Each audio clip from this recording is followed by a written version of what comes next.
Think about investing $16 billion in a brand new glossy items. It takes years for it to come. You're prepared to display it to the world. However, when it eventually arrives, it is too big to fit through your front door.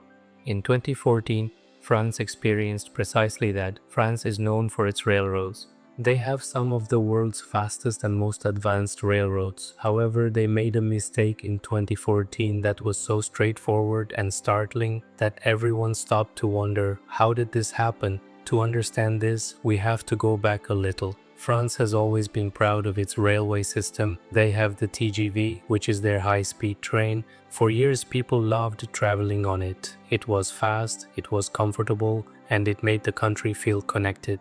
But in the early 2000s, the National Railway Company, let's call them the planners, wanted to do something bigger. They wanted to upgrade everything. They wanted to buy a new fleet of trains. Not just a few trains, but 2,000 brand new trains. It was a massive plan. The idea was simple: make the railways even better, make the trains wider, more comfortable, and able to carry more people. The government approved the budget, the engineers started drawing up plans. Everyone was excited. This was going to be the future of French travel. They spent years on this. Billions of euros were poured into the project. Factories started building the trains. It felt like everything was moving in the right direction. Let's now fast forward to 2014. The first trains are finally ready. They look beautiful. They are sleek, modern, and packed with new technology. The railway company is confident. They start sending these trains out to different parts of the country to begin testing. But then something strange started happening. When the trains arrived at some stations, the station managers noticed something odd. The trains looked big. Not just big, but too big. At first, people thought it was just a visual trick. But when they tried to pull the train into the platform, they realized the truth. The trains were too wide.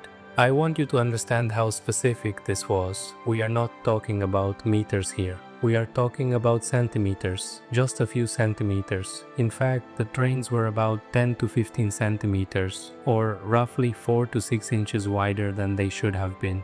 You might be sitting there thinking, come on, it's just a few centimeters. Can't they just squeeze it in? Can't they make it work? But in engineering, a few centimeters is everything. In the world of trains, those few centimeters mean the difference between a train safely stopping at a platform and a train crashing into it. So what was happening? Well, France has hundreds of railway stations. Many of them are old. Some were built more than 50 or 60 years ago. In the old days, trains were smaller. The platforms were built to fit those smaller trains. When the engineers designed the new trains, they measured the modern stations. They checked the main hubs in big cities like Paris and Lyon. Those stations were fine, but they forgot to check the old stations. They forgot to check the regional stations in small towns. They made a huge assumption that all stations were built the same. They weren't. Because of this one small oversight, the new trains could fit in the modern city stations, but they couldn't safely pass through the older, narrower stations in rural areas. In some cases, if they had tried to run the trains, they would have hit the platforms. Now you might be wondering, how does a team of professional engineers miss something like this? It sounds unbelievable, right? But the reality is this happens more often than we think. It happened because of a communication gap. One team was in charge of designing the trains. Another team was in charge of the stations. They didn't share information properly. Everyone assumed someone else had checked the numbers, and that is where the mistake happened. Assumption. When we assume, we often miss the details that matter most. So now the company had a massive problem. They had spent around 16 billion euros on these trains. They couldn't just throw them away. They couldn't return them. And they couldn't cut the trains down to make them smaller. So they had to make a very expensive decision. Instead of changing the trains, they decided to change the stations. This meant that hundreds of railway platforms across France had to be shaved down. Construction crews had to go to every old station and cut back the concrete edges of the platforms. They had to modify the tracks in certain areas. This extra work took months. It caused delays. And it cost the country an additional 50 million euros just to fix a mistake that was only a few centimeters wide. When this news broke, the world had a mixed reaction. People in France were angry. They couldn't believe that such a respected railway system had made such an embarrassing mistake. In other countries, people laughed. It became a joke on social media. But underneath the jokes, there was a serious question. If a rich country like France can make a mistake like this, what does it say about how we manage big projects? But here is why I am telling you this story. It's not really about trains. It's about how we think as humans. We all love big goals.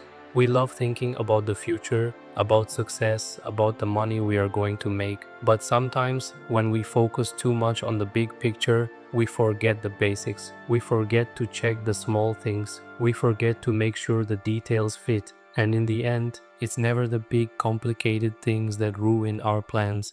It's the tiny, simple things that we ignore. It's the measurement we didn't double check. It's the question we didn't ask. Think about your own life for a second. Have you ever been in a situation where you rushed through something? Maybe you were building something at home, or planning an event, or working on a school project. You thought you had everything perfect. But then, at the last moment, you realized you forgot one small detail, and that small detail caused a huge headache. This story is exactly that feeling, just on a 16 billion euro scale. So, what can we learn from the French train disaster? It's simple. Never ignore the small details. Always check your work. And never assume that everything will just fit together perfectly. Because sometimes it's not the big decisions that cost you the most money or the most peace of mind. It's the tiny mistakes you didn't even notice until it was too late. Did this story surprise you? I'd love to know what you think. Was this mistake a funny accident or was it a serious failure? Let me know in the comments below. And if you enjoy simple, interesting real-life stories like this, please hit that subscribe button and turn on the bell icon. I have more stories coming that might just surprise you even more.